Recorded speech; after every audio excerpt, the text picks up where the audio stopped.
দোস্তরা নওজওয়ানেরা, এ নবীর উম্মত উম্মতিরা, হাদিসের কিতাবের মধ্যে এবং কোরআন শরীফের মধ্যে কলমা শরীফের বিভিন্ন রকম ফায়দা লেখা রয়েছে। কোরআন শরীফের মধ্যে বলা হয়েছে কালিমাতান তাইয়িবাতান কাশাজারাতিন তাইয়িবাতিন আসলুহা সাবিতুন ওয়া ফারউহা ফিস সামায়ে। এ নবীর উম্মত উম্মতিরা, কোরআন শরীফে কলমা শরীফের কথা বলা হয়েছে কালিমাতান তাইয়িবাতান কাশাজারাতিন তাইয়িবাতিন। কালিমায়ে তাইয়িবাটা হলো একটা ভালো জাতের গাছের মতো, আসলুহা সাবিতুন ওয়া ফারউহা ফিস সামায়ে, এমন একটা ভালো জাতের গাছ যে গাছটার শেকড়টা মাটির তলাতে থাকে, যে গাছটার ডালপালাগুলো আসমানে ছড়িয়ে থাকে। হে নবীর উম্মত উম্মতিরা, আপনাদের মধ্যে কি এমন কোন মানুষ রয়েছেন যিনি আমাকে এসে বুঝিয়ে দেবে যে কলমাটা ভালো জাতের গাছের মতো কিভাবে হয়? কলমার কি কোনো ডালপালা রয়েছে? কলমার কি কোনো শেকড় রয়েছে? কলমার কি কোনো পাতা রয়েছে? হে নবীর উম্মত উম্মতিরা, হাদিসের আল্লাহ নবী আল্লাহ রাসূলুল্লাহ জামানায় যখন এই কোরআন শরীফের আয়াতটা নাযিল হয়েছিল, আপনাদের মধ্যে থেকে কে বলতে পারবেন আমার রাসূলুল্লাহ জামানায় আমার নবীর সামনে যখন এই আয়াতটা নাযিল হয় তখন আমার রাসূলুল্লাহর সামনে কি গাছ ছিল? আপনার মধ্যে কেউ বলতে পারবে? মদিনা শরীফে কি গাছ হয়? হাজী সাহেবরা কি আনে? এত দেরি হচ্ছে কেন? এতদিন ওয়াজ শুনে কি করলেন? হ্যাঁ, এতদিন ওয়াজ শুনে কি করলেন? দেরি হবে কেন? একেবারে হুজুর বলার আগে উত্তর দিয়ে দেবে। বাংলাদেশে ওয়াজ করে খুব মজা, জানেন তো? বাংলাদেশে 1-1.5 মাস ওয়াজ করি, থাকা হয় ওখানে, সব ওখানে ওয়াজ করে খুব মজা। হুজুরটা বলার আগেই মজলিস থেকে চেঁচিয়ে ওঠে, সব একটা একটা বড় বড় মাওলানা, বুঝলেন? ওয়াজ শুনে মাওলানা। হুজুররা কথা শেষ করার আগেই মজলিস থেকে চেঁচিয়ে ওঠে, চিল্লে ওঠে, খুব ভালো লাগে মাশাআল্লাহ। তাতে একটা আলাদা ইমেজ তৈরি হয়। আমাদের এখানে যেন মরে এসছে, বাপ রে বাপ, যেন মরে আসছে, জানে যেন জান নেই, চোখ জুড়িয়ে আসছে। কি যে হচ্ছে! আল্লাহ আল্লাহ পাক কবুল করেন, বলেন আল্লাহুম্মা আমিন, জোরে বলেন আল্লাহুম্মা আমিন। কোরআন শরীফে বলা হচ্ছে কালিমাতান তাইয়িবাতান কাশাজারাতিন তাইয়িবাতিন আসলুহা সাবিতুন ওয়া ফারউহা ফিস সামায়ে। কলমায়ে তাইয়িবাটা একটা ভালো জাতের গাছের মতো। এবার আপনাকে আমাকে বোঝাতে হবে কি করে ভালো জাতের গাছ। কলমা পড়ছি লা ইলাহা ইল্লাল্লাহু মুহাম্মাদুর রাসূলুল্লাহ, এটা ভালো জাতের গাছ কি করে হয়? তাই নয় কি? মেলাতে হবে তো। আমার নবীর জামানায় যখন এই আয়াত নাজিল হচ্ছে তখন নবীর সামনে ছিল খেজুর গাছ। তাহলে এটা আপনাকে ধরে নিতে হবে, আল্লাহ পাক যখন ভালো জাতের গাছ বলেছেন, নবীর সামনে ছিল খেজুর গাছ, অন্য কোনো গাছ ছিল না। তাহলে ভালো জাতের গাছ বলতে খেজুর গাছকে বোঝানো হয়েছে, খেজুর গাছের মতো ভালো। আপনাদের আমাদের এখানে খেজুর গাছের মতো নয়, এখানে তো কি বলে তোমার গাছ চেঁচে চেঁচে চেঁচে চেঁচে ওই রস বার করার জন্য খেজুর গাছ সরু লিকলিকে হয়ে গেছে। আর আমার এই ভাই ঘুরে এসছে, জিজ্ঞাসা করেন ওখানকার খেজুর গাছ কিরাম? হ্যাঁ, বিশাল ব্যাপার। ওদের ডালগুলো আমাদের নারকেল গাছের মতো। আমাদের এখানে খেজুর গাছ রস খাবার চক্করে খেজুর গাছ সরু লিকলিকে হয়ে গেছে। ও গাছের কথা আল্লাহ বলেন, আল্লাহ মদিনা শরীফের খেজুর গাছের কথা বলেছে। জোরে বলেন সুবহানাল্লাহ।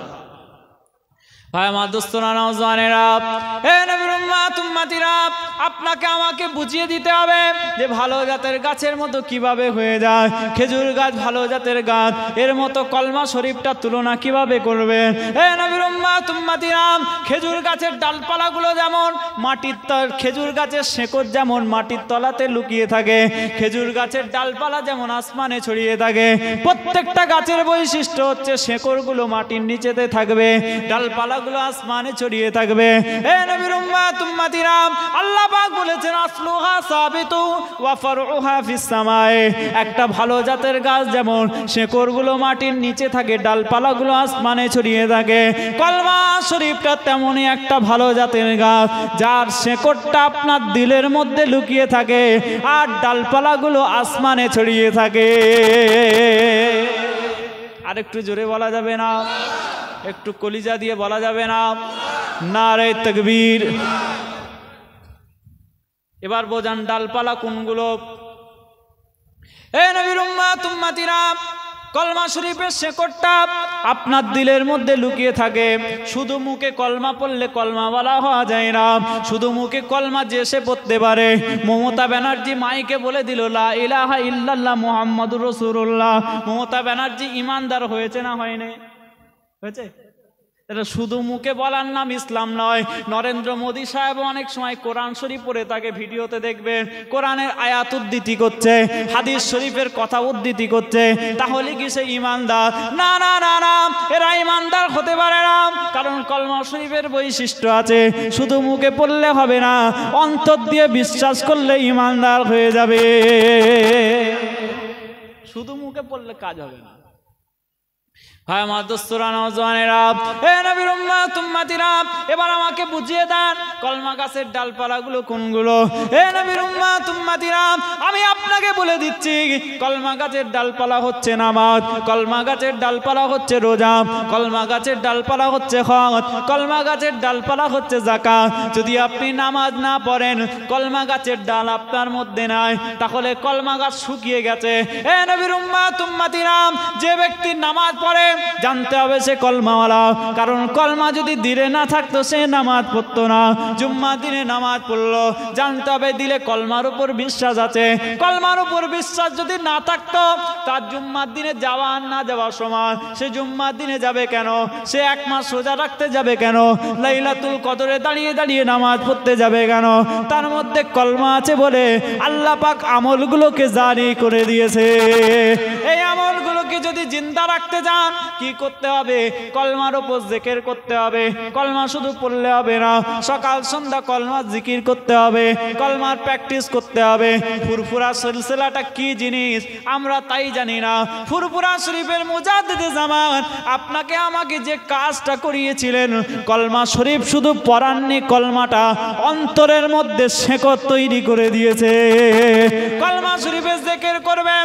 ফুরফুরার মুজাদ্দিদে জামান ওসিয়তে লিখেছে জিকির আজগারের কথা। তাসাউফের কিতাবগুলোতে তাহকিকুল মাসাইল খুলে দেখুন, মেজলা হুজুর কেবলা জিকিরের কথা লেখা রয়েছে। সকাল সন্ধ্যে জিকির করবে, সকাল সন্ধ্যে জিকির করবে, সকাল সন্ধ্যে জিকির করবে। তরিকতের নিয়ম হচ্ছে সকাল সন্ধ্যে জিকির করবে। যদি আপনি আমি সকাল সন্ধ্যে জিকির করতে পারি, আল্লাহ পাক রব্বুল আলামিন তাকওয়ালা বান্দাদের অন্তর্ভুক্ত আপনাকে আমাকে করে দেবে। জোরে বলে, তাকওয়াওয়ালা বান্দা হতে হবে।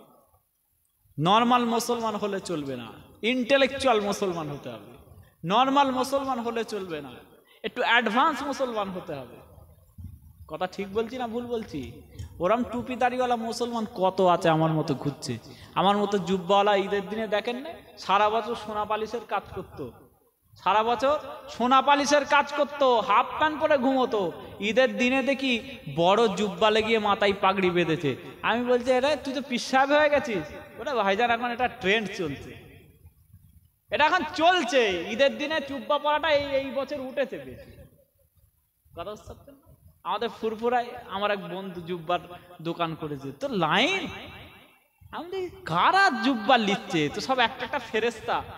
সারা বছরে একটা একটা ফেরেস্তা দেখতে পাচ্ছি। সব বাইরে থেকে চলে এলো ঈদের এক সপ্তাহ আগে, লম্বা লম্বা জুব্বা কিনছে। কেন রে? ঈদের দিন পরবে। আমি খারাপ বলছি না, মাশাআল্লাহ তাদেরকেও জুব্বা পরলে, পাগড়ি পরলে সুন্দর লাগে। কারণ ইসলামের বৈশিষ্ট্য হচ্ছে এটাই, শরীয়তের সুন্নাতের লেবাস করবে, সুন্নতি পোশাক পরবে, আল্লাহ পাক তোমার চেহারাকে চমকে দেবে। জোরে বলেন সুবহানাল্লাহ। সোনা পালিশ করা ছেলে সারা বছর সোনা পালিশ করে, সে জুব্বা পরেছে, তাকেও দেখতে ভালো লাগতো মাশাআল্লাহ। এই ভাল লাগে না? লাগে না? যে কেউ ছেলে যদি জুব্বা পরে, সাদা জুব্বা, মাথায় পাগড়ি, হ্যাঁ সুন্নাতি লেবাস যদি পরে, প্রত্যেককে ভালো লাগবে। কারণ সুন্নাত হচ্ছে একটা অলংকার। এই যেমন দাড়ি আল্লাহ নবী পাকের সুন্নাত। এই দাড়ি কিছুই করতে, আমার কোনো ক্ষতি করতে পারে না, তার উপর দাড়ির ওপর সবার রাগ। বহু অফিস আছে দাড়ি রাখলে অফিসে চাকরি দেয় না। কথা বুঝতে? দাড়ির ওপর রাগ, যে একটা মাছি মারতে পারে না, এই দাড়ি একটা মাছিও মারতে পারে না, আমার কোনো ক্ষতি করতে পারে না, তার ওপর সব রাগ করে অনেকে অফিসে চাকরি দেয় না। অথচ এই দাড়িটা মুখে রাখলে এই পাঞ্জাবির সাথে টুপির সাথে ম্যাচ করছে। আর সাদা পাঞ্জাবি পরে টুপি পরে যদি দাড়িটা ক্লিন শেপ থাকে, কিরম লাগবে বলেন তো? ঠিক বাটপার বাটপার লাগবে না? জোচ্চর জোচ্চর লাগবে না? চিটিংবাজ লাগবে না?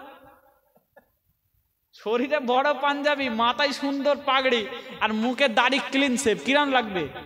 একবার চিটিংবাজ, ফুল চিটিংবাজ দেখে মনে হবে। যে আল্লাহ পাক আমাদেরকে ইসলামের শরিয়তের সুন্নাতের অলংকারগুলোকে শরীরে নেওয়ার তৌফিক দান করেন। জোরে বলেন আল্লাহুম্মা আমিন। আরেকটু জোরে বলেন আল্লাহুম্মা আমিন। ভাই আমার দোস্তরা, নওজওয়ানেরা, এ নবীর উম্মত উম্মতিরা, যাদের দিলের মধ্যে কলমা বাসা বেঁধে নেবে, যাদের দিলের মধ্যে কলমা প্র্যাকটিস করে নেবে, হাদিসের কিতাবের মধ্যে এসে গিয়েছে, ইফতাহু আলা সুবিয়ানিকুম আউয়ালা কালিমাতিন বিলা ইলাহা ইল্লাল্লাহ ওয়ালাকিনুহুম ইনদাল মাউতি লা ইলাহা ইল্লাল্লাহ ফাইন্নাহু মান কানা আউয়ালু কালামিহি লা ইলাহা ইল্লাল্লাহ وآخر كلامه لا إله إلا الله ثم عاش ألف سنة ما سئل من ذنب واحد جربا سبحان الله ما سئل عن ذنب واحد আমার দোস্তরা, নওজওয়ানেরা, হে নবীর উম্মত উম্মতিরা, হাদিসের কিতাবের মধ্যে এসেছে, আমার নবী পাক বার্তা দিয়ে দিয়েছেন, আমার রাসূলুল্লাহ অর্ডার হুকুম দিয়ে দিলেন, আমার রাসূলুল্লাহ দুনিয়ার মানুষকে জানিয়ে দিলেন, ইফতাহু আলা সুবিয়ানিকুম আউয়ালা কালিমাতিন বিলা ইলাহা ইল্লাল্লাহ।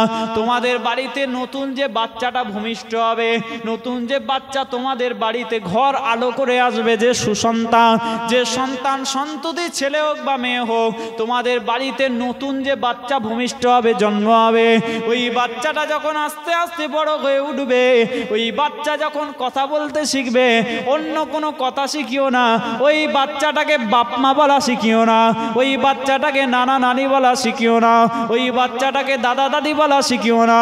ইফতাহু আলা সুবিয়ানিকুম আউয়ালা কালিমাতিন বিলা ইলাহা ইল্লাল্লাহ। তোমাদের ওই বাড়ির নতুন বাচ্চাগুলোকে প্রথম কথা যেটা শেখাবে, ওটা যেন লা ইলাহা ইল্লাল্লাহ হয়ে যায়। জন্ম থেকে মৃত্যু ইসলাম সব শিক্ষা দিয়েছে। নবী কি বলল? ঘরের বাচ্চাটাকে প্রথম আব্বা আম্মা শেখাবে না, নানা নানি দাদা দাদি খালু ফোপা ওসব শেখানোর দরকার নেই, ওসব অটোমেটিক শিখবে। তুমি আমার বাপ, আমি জানবো না, একদিন না একদিন শিখে যাব, কিন্তু তুমি প্রথম যেটা শেখাবে বাচ্চাটাকে, সেটা যেন কলমা শরীফ হয়। জোরে বলেন সুবহানাল্লাহ, লা ইলাহা ইল্লাল্লাহ।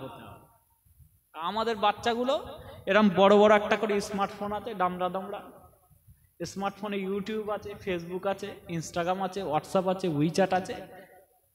বাচ্চা কাঁদছে, কি করবে? মোবাইলটা ইউটিউব খুলে ধরিয়ে দিল, যা দেখবি দেখ, যা দেখবি দেখ। তাতেও সেই গোপাল ভাঁড়ের কার্টুন দেখছে, কখন হিন্দি সিনেমা দেখছে, কখন গান ডান্স দেখছে। এই সব দেখে দেখে দেখে দেখে যখন কথা শিখছে, খিচুড়ি মার্কা কথা শিখছে। আমাদের বাড়ির বাচ্চাগুলোর কথা বলছি, আপনাদের কথা আমি বলতে পারবো, আমাদের এলাকার কথা বলছি। বাচ্চাগুলো যখন কথাটা শিখছে, বাপ মাও সেখানে, সেই তকদিরও হয়নি, খিচুড়ি মার্কা কথা শিখছে। হিন্দি শিখছে না, বাংলা না, উর্দু না, ফার্সি কেউ বুঝতে পারে না। নিজের মা নিজে ওই বাচ্চার কথা বুঝতে পারে না, এমন একটা কথা শিখছে। কথা ছিল কলমা শেখা, আর আমরা কি শিখছি চিন্তা করে একবার দেখেন।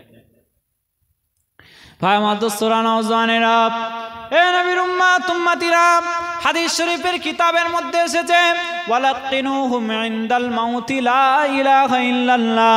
এবং তোমাদের সময়ে, তোমাদের জামানায় যখন কোনো মানুষ মৃত্যু শয্যায় শায়িত হয়ে যাবে, যখন কোনো মানুষের মৃত্যুটা সামনে চলে আসবে, যখন কোনো মানুষের মৃত্যুর জন্য জাকামদানি শুরু হয়ে যাবে, যখন কোনো মানুষের নিঃশ্বাস বন্ধ হবার পরিক্রমা হয়ে যাবে, যখন জাকামদানি শুরু হয়ে যাবে ইন্তেকালের পূর্ব মুহূর্তে, তোমরা মাথার কাছে দাঁড়িয়ে দাঁড়িয়ে হা হুতাশ করো না, তোমরা মাথার কাছে দাঁড়িয়ে দাঁড়িয়ে চিল্লা চিল্লি করে কান্নাকাটি করো না, বরং তার মাথার কাছে দাঁড়িয়ে দাঁড়িয়ে তোমরা লা ইলাহা ইল্লাল্লাহ তালকিন করতে থাকবে।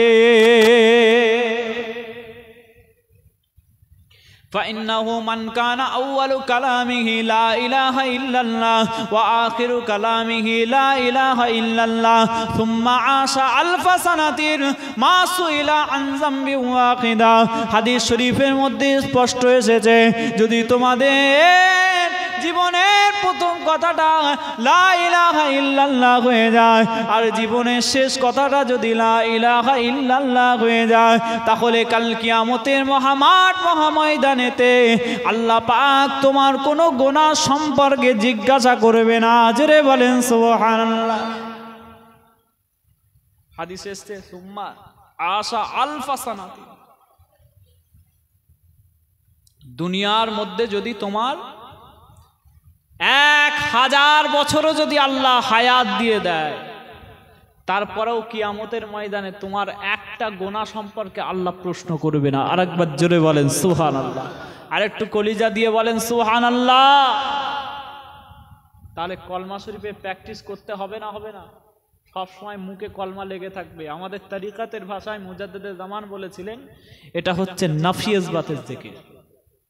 আমরা যারা তরিকাপন্থী তারা জানি এটা হচ্ছে নাফি ইসবাতের জিকির। নাফি মানে না, ইসবাত মানে হ্যাঁ। নাফি মানে না, ইসবাত মানে হ্যাঁ। নাফি হচ্ছে লা ইলাহা, ইসবাত হচ্ছে ইল্লাল্লাহ। লা ইলাহা ইল্লাল্লাহ জিকির করবেন, জিকির করবেন, জিকির করবেন, 100 বার করলেন, তারপরে যখন শেষ করবেন পড়বেন লা ইলাহা ইল্লাল্লাহু মুহাম্মাদুর রাসূলুল্লাহ সাল্লাল্লাহু আলাইহি ওয়াসাল্লাম। আল্লাহ পাক আমাদের সকলকে কলমার উপর মজবুত থাকার তৌফিক দেন। জোরে বলেন আল্লাহুম্মা আমিন। আরেকবার জোরে বলেন আল্লাহুম্মা আমিন। একবার মুহাব্বতে উচ্চ আওয়াজে দরুদ শরীফ পড়েন, আল্লাহুম্মা সাল্লি আলা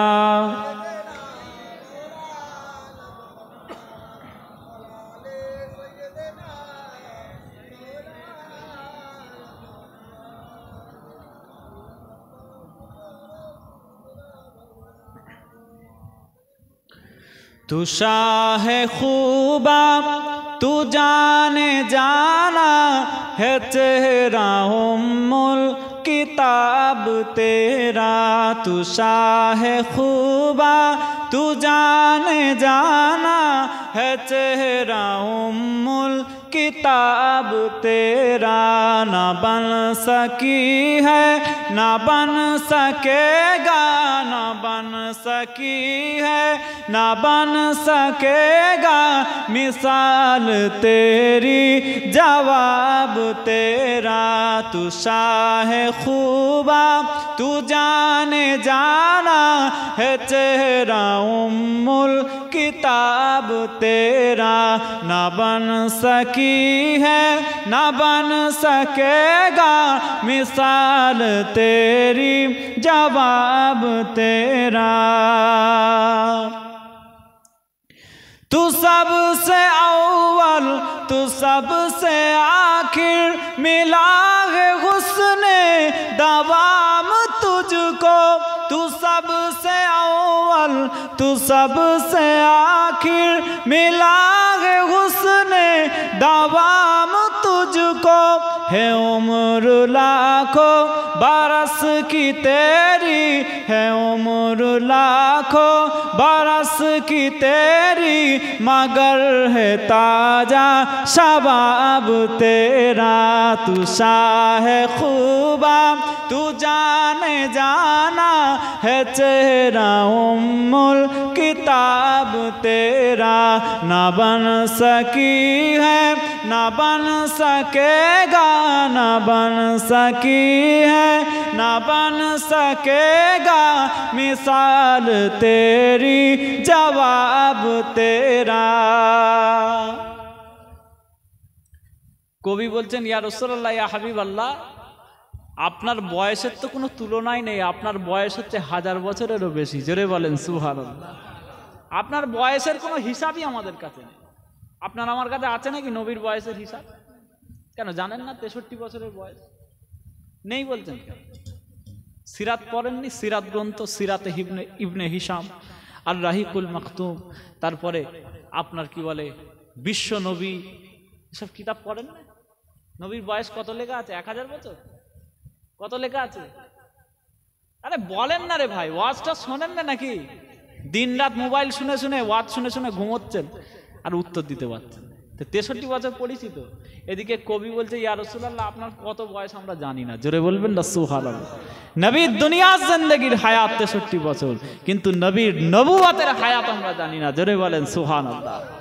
এখন কিছু চিটিংবাজ বক্তা বেরিয়েছে ইউটিউব ফেসবুকে, জানেন তো, বাংলাদেশের বেশি, আমাদের এখানে তো অতটা নেই ফিতনাটা, বাংলাদেশের বেশি। বলে আমার নবী নাকি 40 বছরের পর থেকে নবী, তার আগে নাকি নবীর জীবনের কোনো দাম নেই।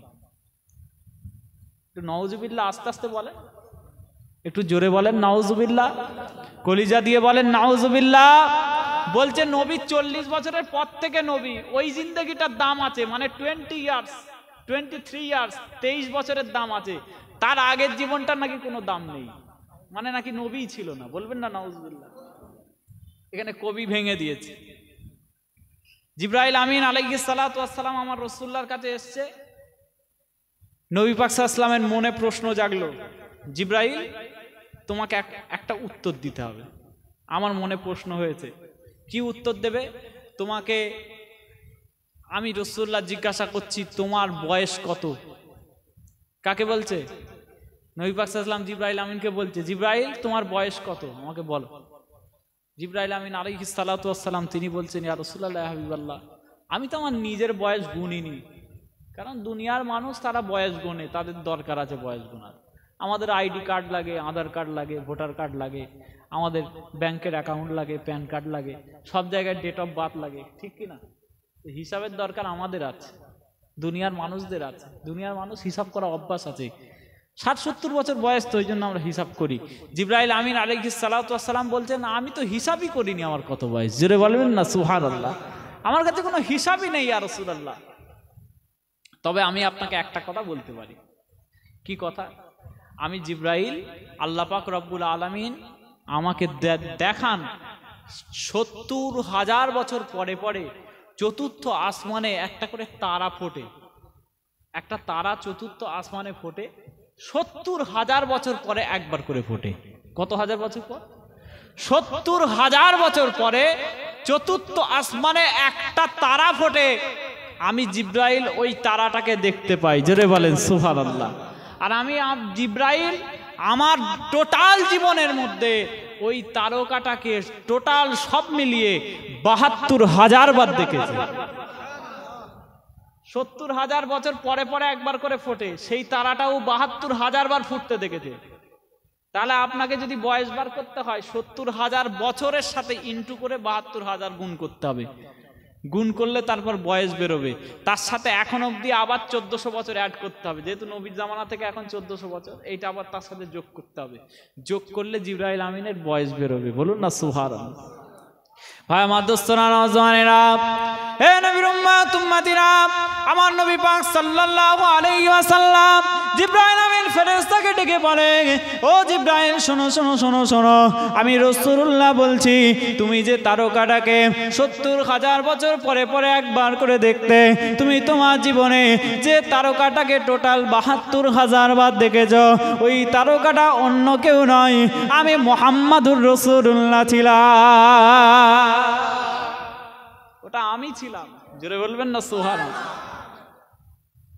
ওই জন্য আমার নবী বলেছেন, আনা সাইয়্যিদু ওয়ালাদি আদম ওয়ালা ফাখরা, আমি কুল কায়নাতের সরদার, যত আদম সন্তান আছে সবার আমি সরদার, জোরে বলুন সুবহানাল্লাহ। কুনতু নবিয়ান ওয়া আদামু মাইনাল মা'i ওয়াত-তিন, কুনতু নবিয়ান, আমি তখন থেকে নবী ছিলাম, ওয়া আদামু বাইনাল মা'i ওয়াত-তিন, যখন আদম আলাইহিস সালাম মাটি আর পানির ভিতরে নিহিত ছিলেন, জোরে বলেন সুবহানাল্লাহ। যখন আদম আলাইহিস সালামের শরীরের কাঠামোটা, পরিকাঠামোটা, স্ট্রাকচারটা তৈরি করা হয়নি, আমার নবী বলছেন তখনও আমি নবী, তখনও আমি নবী। আদম আলাইহিস সালাম যখন দুনিয়াতে এসেছেন, আদম আলাইহিস সালামের পেশানিতে একটা নূর চমকাতো, ওটা নূরে নবুওয়াতে মুহাম্মাদুর রাসূলুল্লাহ সাল্লাল্লাহু আলাইহি ওয়াসাল্লাম, আমার রাসূলুল্লাহর নবুওয়াতের নূর। আমার নবী পাকের আব্বাজান আব্দুল্লাহ যখন হেঁটে হেঁটে যেত, আসমানের মেঘগুলো আব্দুল্লাহকে ছায়া করত, আব্দুল্লাহর পেশানি থেকে আমার রাসূলুল্লাহর নবুওয়াতের নূর চমকাতো, জোরে বলেন সুবহানাল্লাহ। অতঃপর সেই নূর আম্মাজান আমিনার রেহেমে পৌঁছেছে। ওই জন্য কবি বলছে, ना बन सकी है ना बन सकेगा मिसाल तेरी जवाब तेरा, ना बन सकी है ना बन सकेगा मिसाल तेरी जवाब तेरा। मैं तेरे हुस्नो बयां के सदके, मैं तेरी मीठी जुबां के सदके, मैं तेरे हुस्नो बयां के सदके, मैं तेरी मीठी जुबां के सदके, बरंगे खुशबू दिलों पे उतरा, बरंगे खुशबू दिलों पे उतरा है, कितनी दिलकश किताब तेरा। तू शाह खूबा तू जाने जाना है तेरा उम्मुल किताब तेरा, ना बन सकी है ना बन सकेगा मिसाल तेरी जवाब तेरा। अल्लाहुम्मा सल्ली अला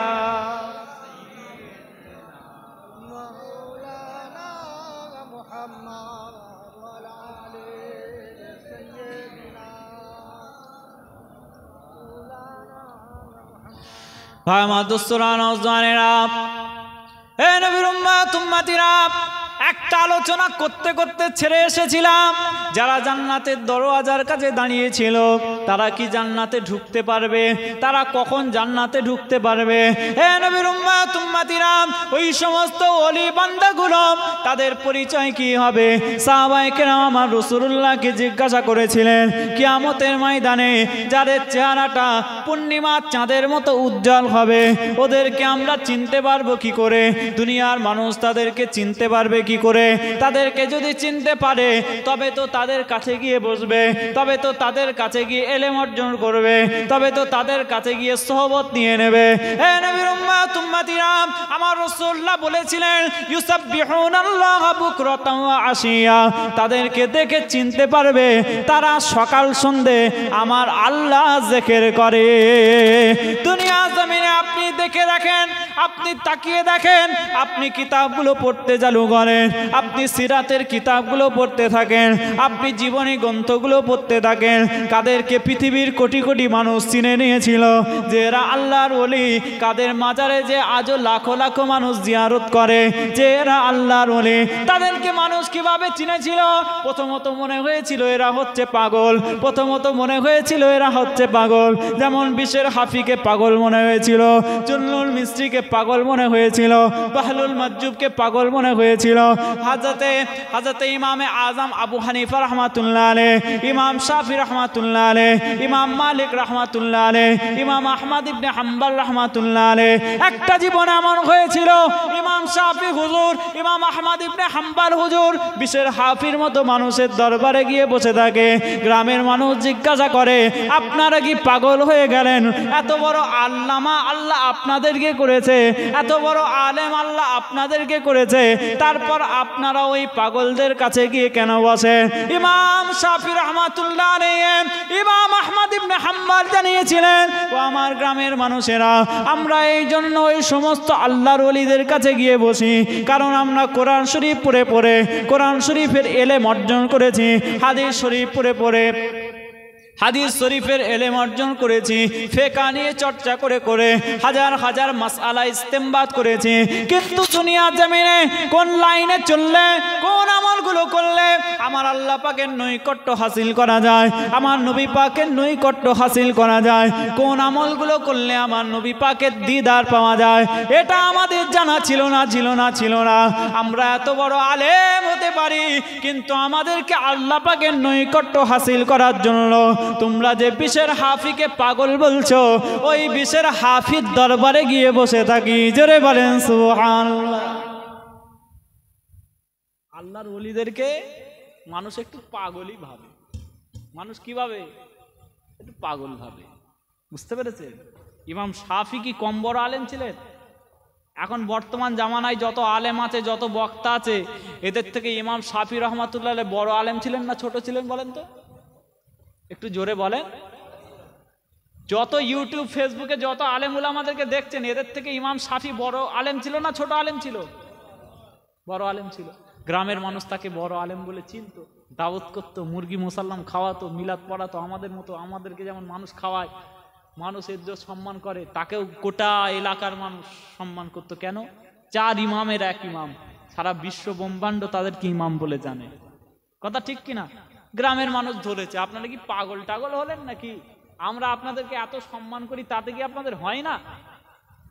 তাতে কি আপনাদের হয় না? ওই সমস্ত পাগলগুলো, ওদের কাজকর্ম নেই, দিনরাত বসে বসে মাথা দুলায়, দিনরাত বসে বসে মাথা দুলায়, এক কোণে বসে থাকে, কখন কি করে নিজেদের ঠিক নেই। তাদের কাছে যে আপনারা কেন বসবেন? আপনারা এত বড় আলেম। বলছে বিশের হাফির কাছে এই জন্য বসতে হয়, আল্লাহ পাওয়ার জন্য। জোরে বলেন সুবহানাল্লাহ। দুনিয়াতে তোমাদের কাছে মুরগি পেয়েছি, মুসাল্লাম পেয়েছি, বিরিয়ানি পেয়েছি, কাবাব পেয়েছি। তোমাদের কাছে কি পেয়েছি? বিরিয়ানি কাবাব পেয়েছি। খুব খাতির যত্ন আমাদেরকে করেছো, কিন্তু কোন রাস্তায় চললে, কোন নিয়ামত পেলে আল্লাহর নৈকট্য পাওয়া যায়, ওটা হাসিল করা হয়নি, ওটা বিশের হাফির কাছে আছে। জোরে বলেন সুবহানাল্লাহ। বিশের হাফি রহমাতুল্লাহ এত বড় ওলি ছিলেন, তিনি যে জায়গায় বসবাস করতেন, ওই জায়গায় কোনো কুকুর বেড়াল ছাগল পায়খানা করতো না। জোরে বলবেন না সুবহানাল্লাহ। একদিন একটা আল্লাহর ওলি হেঁটে হেঁটে যাচ্ছেন এলাকা দিয়ে, যেতে যেতে দেখছেন একটা চতুষ্পদ জানোয়ার বিষ্ঠা দিয়েছে, মানে পায়খানা করেছে।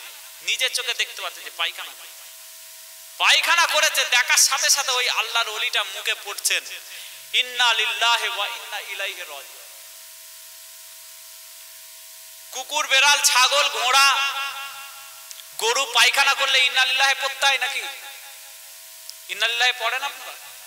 ইন্না লিল্লাহি কখন পড়ে? হ্যাঁ, কেউ মারা গেলে তো পড়ে। কুকুর বেড়াল পায়খানা করলে ইন্না লিল্লাহি পড়বেন, তাই না? এটা তো কোনো নিয়ম নয়। ওই আল্লাহর ওলিটা এই জন্য ইন্না লিল্লাহি ওয়া ইন্না ইলাইহি রাজিউন পড়েছিলেন। তানার ভাষ্য মতে তিনি বলছেন, আমি যখন দেখেছি এই এলাকাতে একটা চতুষ্পদ জানোয়ার পায়খানা করছে, দেখে আমি বুঝতে পেরেছি তাহলে এই এলাকায় বিশের হাফি ইন্তেকাল করেছে। জোরে বলেন সুবহানাল্লাহ। আর বিশের হাফি রহমাতুল্লাহ আলাইহি থাকলে কোনো চতুষ্পদ জন্তু সেই গ্রামে পায়খানা করে না। এত বড় আল্লাহর ওলি ছিলেন। সুতরাং তাদেরকে দেখলে একটু পাগল ছাগল মনে হয়, কিন্তু তাদের কাছে আল্লাহর নৈকট্য হাসিল করার মূল বিষয়টা আছে। এই জন্য হাদিসের কিতাবে আমার নবী পাক বলছেন, তাদেরকে চিনে লাও যারা সকাল সন্ধ্যা আল্লাহ জিকির করে, ইউসাব্বিহুনাল্লাহা বুকরাতাম ওয়া আশিয়া। তাদের জিকির ছাড়া আর কিছু নেই। জোরে বলেন সুবহানাল্লাহ। তারা খাওয়া পড়া ঘোড়া থাকার এসব পরোয়া করে না, তারা শুধু জিকির আজকারে মগ্ন থাকে। ভাই আমার দোস্তরা নওজওয়ানেরা, এ নবীর উম্মত উম্মতিরা, হাদিস শরীফে যাদেরকে বলা হয়েছে ওয়ালিয়াম মুর্শিদা, কোরআনে বলা হয়েছে যাদেরকে বলা হয়েছে কোরআন শরীফে, তাদের কোনো ভয় নেই, তাদের কোনো চিন্তা নেই। হাদিস শরীফে যাদেরকে বলা হয়েছে ইউসাব্বিহুনাল্লাহা বুকরাতাম ওয়া আশিয়া ইত্তাবি' সাবিলা মান আনাবা ইলাইয়া, কোরআন শরীফে বলা হয়েছে এ নবীর উম্মত উম্মতিরা, তাহলে তাদের রাস্তা ধরে নাও। ইত্তাবি' সাবিলা মান আনাবা ইলাইয়া, যারা আল্লাহর নৈকট্য পেয়ে গেছে তাদের রাস্তা ধরে নাও, তাদের রাস্তা ধরে নাও, তাদের রাস্তা ধরে নাও। তাদেরকে যদি পেয়ে যাও তাদেরকে ছাড়বে না। ওয়াসবির নাফসাকা মা'আল্লাযীনা ইয়াদউনা রাব্বাহু মিনাল গাদাতি ওয়াল আশিয়্যি, কোরআন শরীফের মধ্যে রয়েছে তাদের সামনে চুপটি করে বসে থাকো যারা সকাল সন্ধ্যা আল্লাহ জিকির করে। এ নবীর উম্মত উম্মতিরা, তাহলে আপনি দুনিয়াতে চিনবেন কি করে? আমার নবী বললেন, দেখবে সকাল সন্ধ্যা আল্লাহ জিকির করে কিনা, তাহলে জানবে সে আল্লাহর নৈকট্য হাসিল করবে। এ নবীর উম্মত উম্মতিরা, তাহলে এবার আপনি এক ধাপ থেকে শুরু করেন। বড় পীর সাহেব আব্দুল কাদের জিলানী রাহমাতুল্লাহ আলাইহি জীবনী খুলে পড়তে আরম্ভ করেন, দেখবেন সকাল সন্ধ্যা আল্লাহ জিকির করে। খাজা বাহাউদ্দিন নকশবন্দি আল্লাহ জিকির করে। নিজামুদ্দিন আউলিয়া সকাল সন্ধ্যা আল্লাহ জিকির করে। মুজাদ্দিদ আল-ফেসানি হাদিসের আপনি জীবনের কিতাবগুলো পড়বেন, সকাল সন্ধ্যা আল্লাহ জিকির করে। শাহ ফরিদ সাকারগান সকাল সন্ধ্যা আল্লাহ জিকির করে। শাহ মাকদুম শাহ জালান শাহ পরাণ সকাল সন্ধ্যা আল্লাহ জিকির করে, নিজামুদ্দিন আউলিয়া সকাল সন্ধ্যা আল্লাহ জিকির করে, মাসুম রব্বানি মুস্তাফা মাদানি সকাল সন্ধ্যা আল্লাহ জিকির করে। এ নবীর উম্মত উম্মতিরা, নূর মোহাম্মদ নিজামপুরী সকাল সন্ধ্যা আল্লাহ জিকির করে। বাংলার কুড়েঘরের ফকির শাহ সুফি ফতে আলী ওয়াইসি রহমাতুল্লাহ আলাইহি সকাল সন্ধ্যা আল্লাহ জিকির করে। ফুরফুরান মুজাদ্দিদ জামানের জীবনী পড়ে, সকাল সন্ধ্যা আমার আল্লাহ জিকির করে। এই জন্য লাখ লাখ লাখ লাখ মানুষ তাদের কাছে যে জড়ো হয়, যারা আল্লাহ জিকির করে তাদের কাছে মানুষ এসে জড়ো হচ্ছে। ওয়াসবির নাফসাকা মাআল্লাযিনা ইয়াদউনা রাব্বাহুম, তাদের সামনে যে চুপটি করে বসে থাকো, তাদের সামনে থেকে সরবে না যারা আল্লাহর জিকিরে সবসময় মগ্ন থাকে। জোরে বলেন সুবহানাল্লাহ। ইত্তাবি সাবিলা মান আনাবা ইলাইয়া, আল্লাহ পাক বলছেন তাদের রাস্তা ধরো, তাদেরকে অনুসরণ করো যারা আমি আল্লাহ আমার পথে চলে এসছে, আমার নৈকট্য হাসিল করেছে।